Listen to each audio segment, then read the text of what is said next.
In today's video, I'm going to teach you how to create a custom dashboard in Airtable. If you've ever wanted to organize your data in a way that's not only visually appealing, but also incredibly functional, then this guide is perfect for you. Let's dive right in and get started on crafting that perfect dashboard that caters to your specific needs.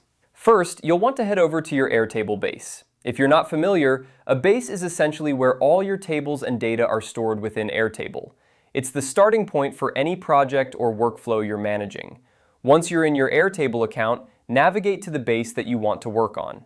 You can do this by either selecting it from your dashboard if it's one of your recent projects, or by searching for it if you have many bases to sift through. Now that you have your base open, the next step is to click on Interfaces.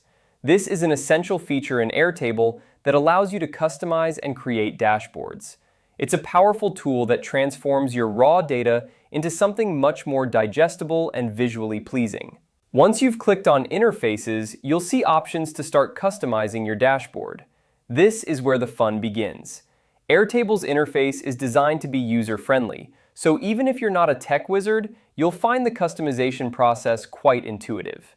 You can start by choosing the layout that best suits your data presentation needs. Whether you need a grid view, a gallery, or even a calendar format, Airtable provides several templates that can be tailored to fit your requirements. As you customize, keep in mind the purpose of your dashboard.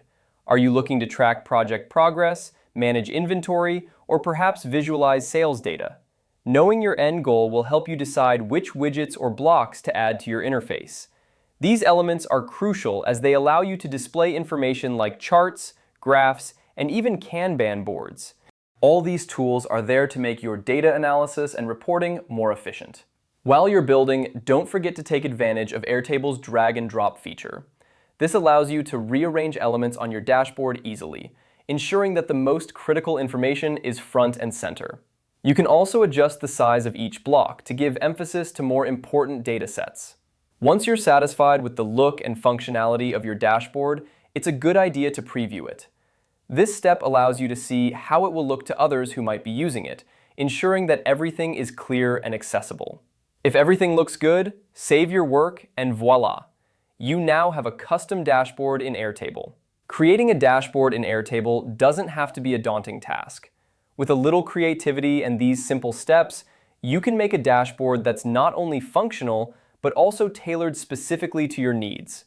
So go ahead, give it a try, and let your data tell its story in the most engaging way possible.